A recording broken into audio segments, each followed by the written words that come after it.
Recording. Hey, unscripted. I was gonna get more organized and have things ready to go, but you know what? Hi everyone, Brian Jones here again. I'm not gonna do that. I've been watching these videos and I'm kind of amusing myself with it. Them. It. I mean them, not it. So yeah, I'm just gonna wait. All right. Seriously, I'll focus though. I mean, that's kind of important. I got a lot on my mind. Probably all of us do.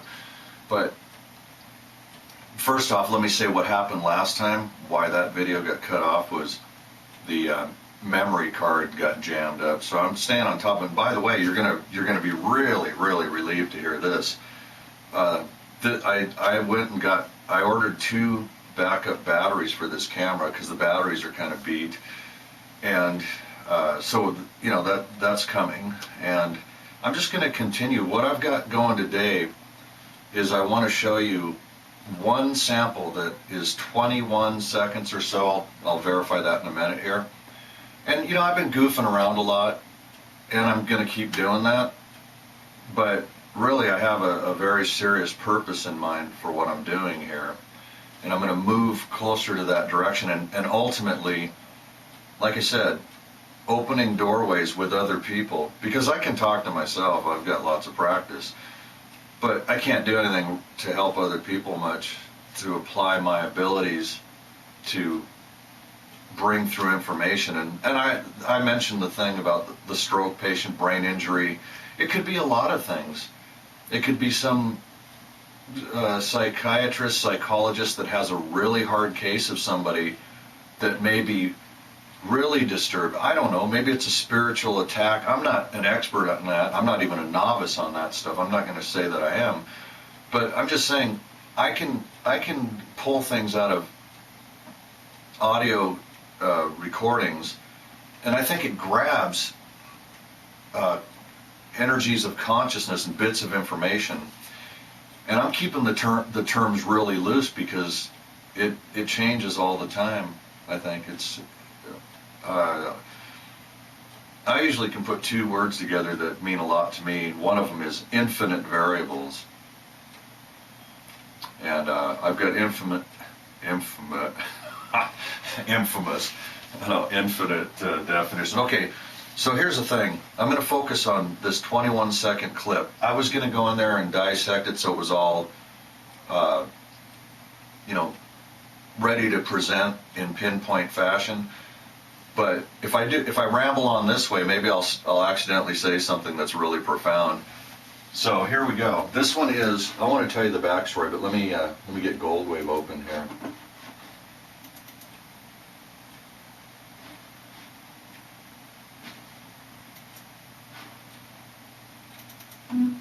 Ding, ding, ding. Okay. Here we go. All right. A few years ago, and this was at the time when I was really focusing on the animals. And there's a story about a crow with a broken wing, a fused shoulder joint, as it turns out.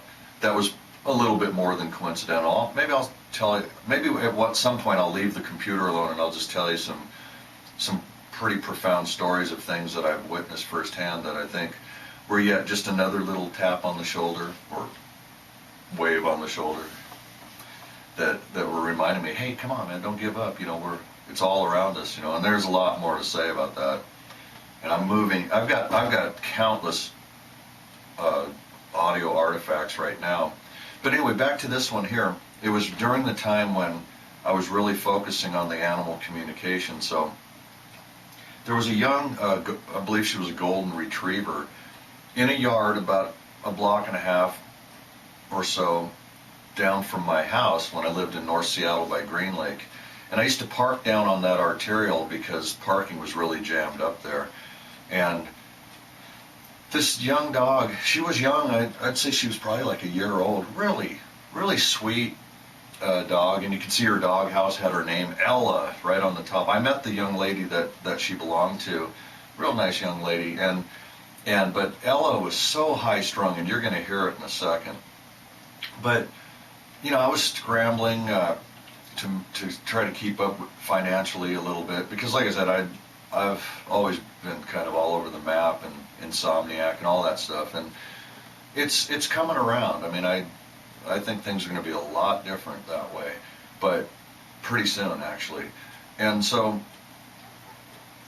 I saw Ella, and I remember I was just thinking, I was trying a lot of techniques, things, little tidbits I'd heard from other people that probably were actually sincere, legitimate animal communicators. And I saw her, and because she was, I described her as whimpering and wailing, and you'll hear what I'm talking about in a second here. I went over there, and I immediately, I'd reach over, there was about a 3-foot high chain link fence. I wish I had a picture of her. I don't, I never did get one, but I would reach over lean over the fence, and I'd give her a hug, you know, and she'd just be, you'll hear it, just so needy, and just, you know, she was left in the yard alone. People walked by, she got a lot of attention, but anyway, so I started harping on the fact that because she was so vocal and so high strung, and I was thinking, she's reading my thoughts. I know she will. She wasn't, I don't think she was anywhere near as telepathic as Dingo, that guy. You know, he was very high strung too, and his story, early puppyhood, was he was tied up in a backyard, left for days without food or water, and my friend Finn saw that happening, and he didn't ask. He just hopped the fence and adopted Dingo. And he had Dingo for a number of years. But I've got some more, very few samples, but I've got some pretty compelling things of what I call audio psychic manifestations or whatever that kind of express in his vocal energies what was going on, and it totally fits. But back to Ella now. So I was telling her, I said, I know you animals can talk. I mean, I was putting it in those terms. That was before I started realizing that this is, I mean, I knew it, but I wouldn't use that terminology anymore. They're not really talking. Maybe a couple of them. And in her case, it was a little bit like Mistral the cat, where she really contorted her mouth and her tongue to form the word hello. I mean, that was really clear. And that was kind of unique, so maybe she was consciously talking, you know, taking my brother's suggestion and saying hello on request. And this is why I say that one, because there's a parallel here with Ella. Right after, I mean, she was very alert, really high strung, seemingly needy for attention, and I immediately jumped into projecting my thoughts and words and telling her, I said, I know you animals can learn to talk. And I remember saying it that way. And right after that, like the very next time I went down there, and every time following that, I would see her, I'd park my truck, and I'd look over, and I'd always, if I wasn't in a big hurry, I'd always say, hey, Ella. And she'd see me, her head would perk up, she'd get really excited, but the very second time, or the first time after, I went over there and said, look, I'm going to come down here and record you. I'm documenting all this stuff, and I know it's true, and I think it's really important. I mean, I was projecting these thoughts. I probably put it into words. And the second time that I went down there, which was the first time after I made that claim and just pushing that issue that I'm going to document this stuff because you're so vocal. And I noticed that, and it was every single time that I'd say, hey, Ella. She'd see me and she'd get excited, and then instantly would frantically look around the yard, which had usually wasn't like, it had dirt, it was, the grass was not mowed, it was kind of a rough yard, and she would find either a rock or like a sawed bone, you know, like a cross-cut sawed bone. Every time she would put something in her mouth. Now, was she trying to manipulate her oral cavity? Probably. I think she was, actually, because it was every single time. And I only got one audio recording, and I'm just going to play the 21-second thing right now so you can hear how much is crammed in there. And right about 8 seconds into it here, listen to me say something bizarre sounding like, yeah, move it. Here we go.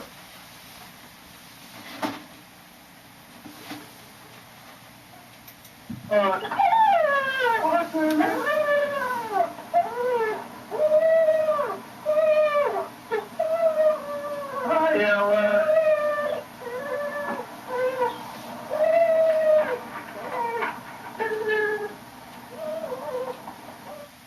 right. Well, when I first found this, I glommed onto what is right here, and that's what I pulled over here, and it is, I can see it. Like I said, second, third get wider, that means I slowed them down. And I do believe this is another I statement, even though the I is more like but you know, if you listen to human speech, and I have quite a bit, like captured it, analyzed it, backwards, forwards. I don't always do it just to analyze like embedded stuff. I study a lot of things, like Mike Dooley, if you know who he is, look him up on the internet. He's a metaphysical teacher, one of a kind. His quote is that he pushes is thoughts become things. He's a really valuable guy to listen to. In fact, I just got done recording the audio of his third of a 3-part seminar on a webinar, and things he says are, if you know, and he said it is like with the metaphysics, you know, the concepts are pretty basic, but why don't we always do them? And he says it takes practice. It's just like playing guitar or something else. Some people are quicker at it than others, but yeah, you just got to keep going back. But I've witnessed enough things that are potently define logical thinking, and I mean, I've documented a lot of them, but anyway, let's see, where was I going with any of that? I kind of jumped off that train of thought, but anyway, back to this. I do believe this is an I statement, and I'm going to play it for you the 3 times. Here goes.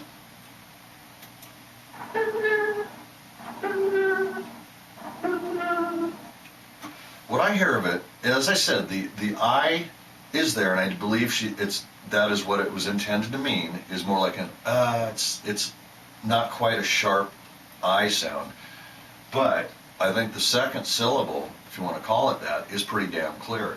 Listen with what I said about the first one. Listen for I learn.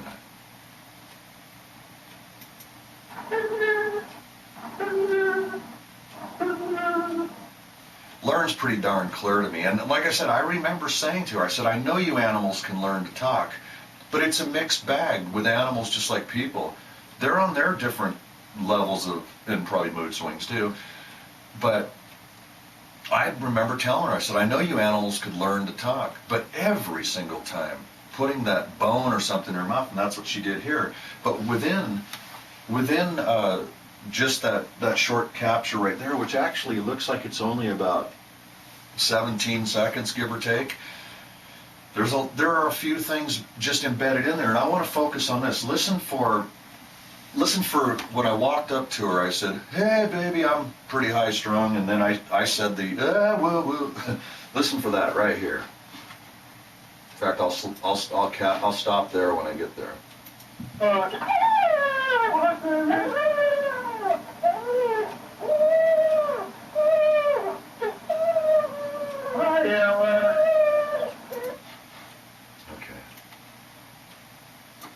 So it's right in here. Listen to it again.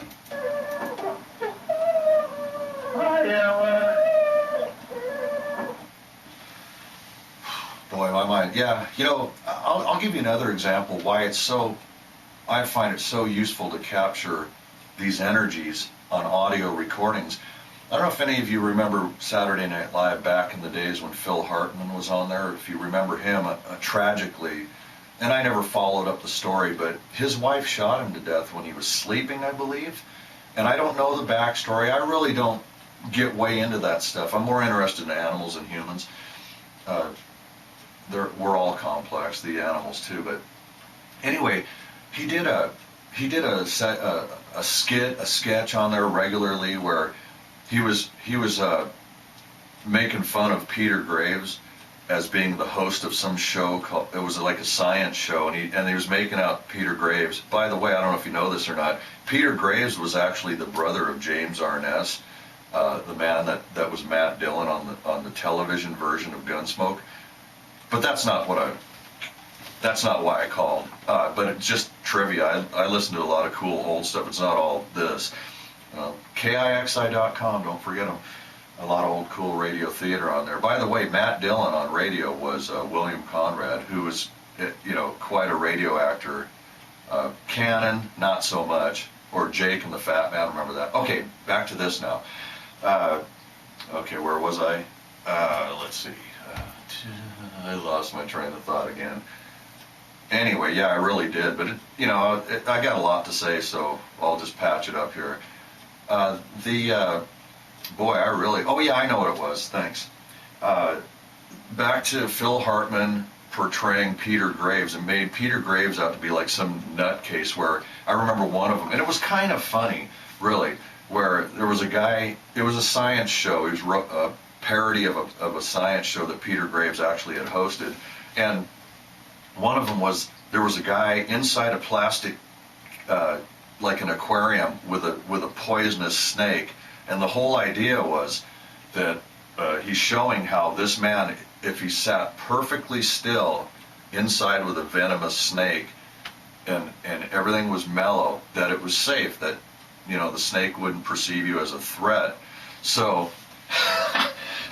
the Peter Graves character that Phil Hartman was portraying, he goes up to it and he smacks the thing, and the snake bites the guy, right? And the whole catchphrase was all right. And anyway, I don't know if any of you remember that, but the reason I bring this up, it's a side note, but it's one of the little tidbits of things I noticed through the thousands and thousands of obsessive hours of me capturing things and looking at them under what I call the audio microscope. And so I'm down at my mom's place visiting her. I think my brother was there at the time, and I'm recording everything for hours and hours and hours and hours, and looped that track for a while.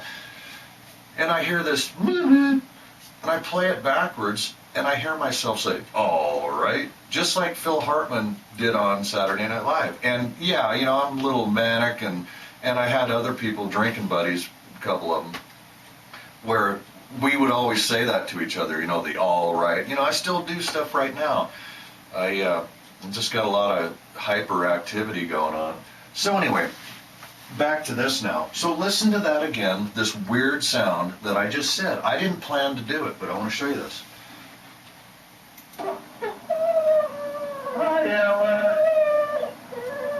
Okay. Oh yeah, what? What the hell was that? What was that that came out backwards? All right. Well, David Oates has documented some pretty great stuff. That, like I said, I learned a lot from the man, and he had a thing that he called it I think he called it a blend reversal, where, in other words, and they're rare to find. With all my recordings on human speech and analyzing it mainly, like in the beginning for quite a bit, many hours, and I don't do much of this anymore, getting the backward statements, which are revealing additional information.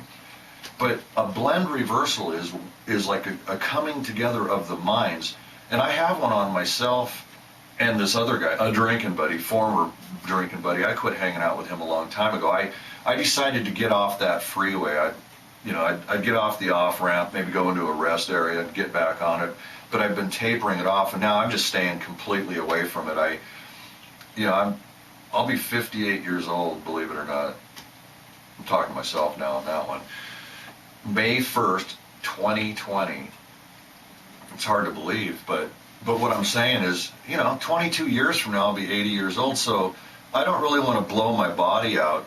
It might get in the way of me actually accomplishing something profound after all the efforts I've put into a lot of things.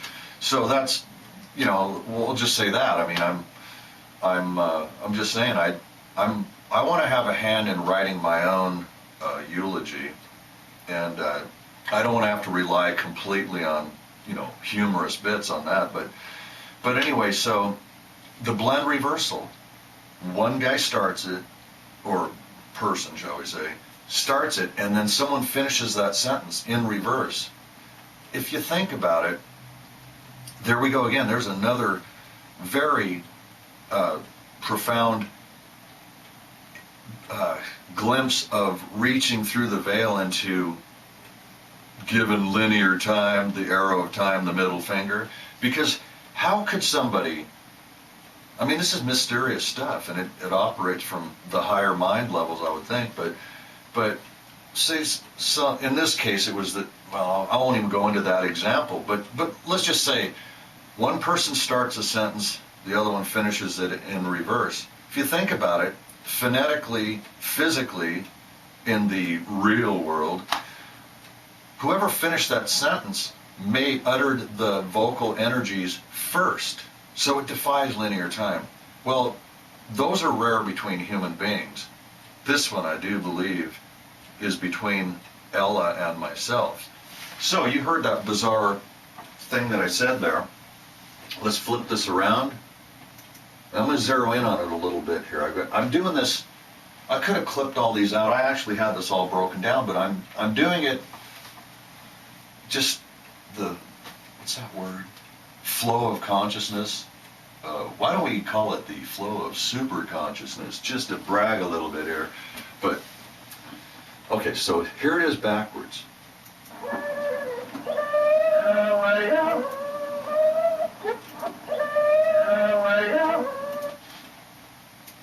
All right, I'm not going to try to do some surgery here too much, but to me, I totally hear this. You heard it a couple times right there, so you've heard it without my pre-suggestion.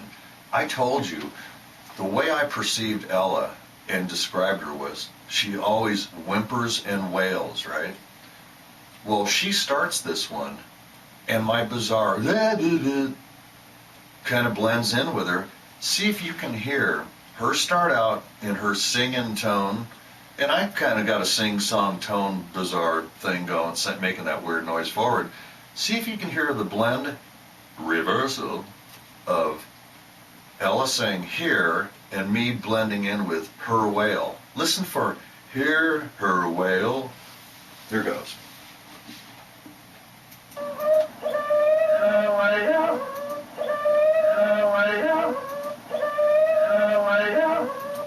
Okay. And then at the end of this, oh yeah, here, hold on a second. I think I got that back. Yeah, there it is again. Okay, so what I'm doing here is, this is the tail end of the actual forward clip, and the part where I hear her say, I learned. Well, right here, this one's kind of a whimpering undertone. Let me turn it up. See if you can hear, well, I'll play it 3 times first.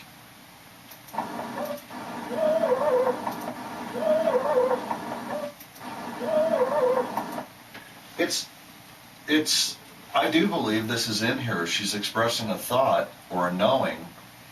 And what I hear of this one is, he knew. Listen to this.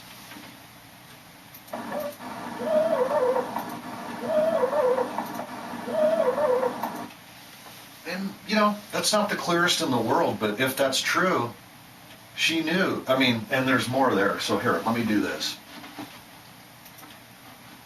I'm going to reverse the whole thing, because I did think there were a number of things embedded backwards in here. Let me see if I can, it's been a while, it's been a few years actually. Let's see what I can find.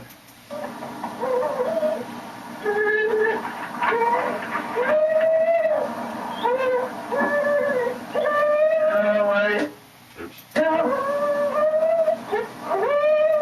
Okay.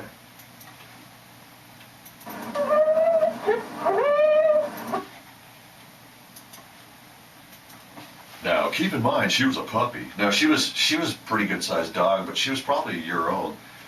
See if you can hear anything out of this one. Here goes.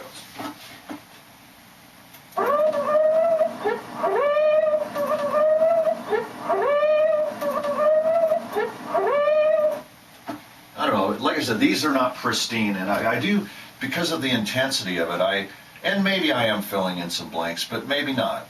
What I picked up on this and through headphones, and like I said, these things, there are times, there's a lot more I'll say. I'm not going to try to do it all at once. There are things I won't forget, and I'll just sprinkle them along the way. Like I said, I'm kind of unlocking my mind. I've been up against a lot for a long time, and as I said earlier on, when it comes to this sort of thing, there are so many damn gatekeepers. There are a lot of psychics that don't give a damn about being accurate.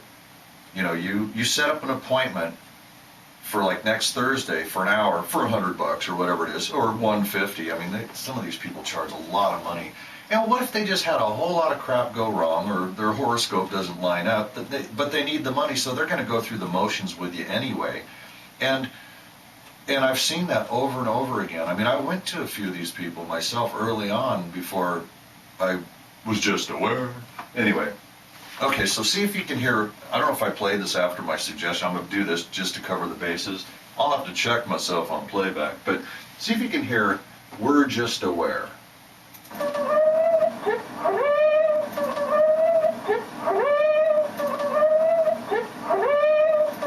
Anyway, I think I did do that, but it doesn't matter. It's, like I said, if you're looking for instant, really good entertainment, this probably isn't the right place. But so, yeah, I got a lot on my mind. This is I think I told you it's March 26th. Yeah, I can hear the buzzsaw. It's due in a few days here, and I'm not sure how that's going to play out. And but anyway, let's see. Where was I going? There are a lot of things that I'd like to point out to you over the next however many, whatever it is. I've got a lot of examples, and like I said, I really need to break away from this right now and find a way of rising to the occasion, because I mean, I've already been living on a pretty strenuous way of managing how I'm doing what I'm doing, but maybe that's going to pay off right now. So maybe go check out KIXI.com. If they every night of the week at 8 p.m. Pacific time, they've got some pretty cool old radio theater, whether it's comedy or mysteries, science fiction, and other things too, just historic things. And they have a lot of different shows on there during the day, during the night, during the week. And let's see what else. I guess that's about it. I better get busy. I got other things to do. And remember, the main thing I'm wanting to do is to show evidence that information can be accessed this way, and I've done it for a lot of years. But the main thing I really want to do, and I've wanted to do this since day one, is it's got to be able to be applied in situations where people are ready for it. Number one, that's been a big problem, and where it could unlock some things. And I mean, in a big way.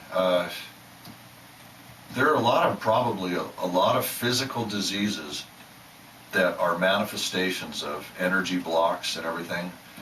And I mean, I'm still quite the student on that. I pay attention to a number of people, and there are a lot of parallels, but like I said, it takes practice over and over again. So anyway, good luck to everybody, and wash your hands out there. All right, that's it for now. Thanks for listening and watching. I'll be back soon, I think. Where's that button at? Oh yeah.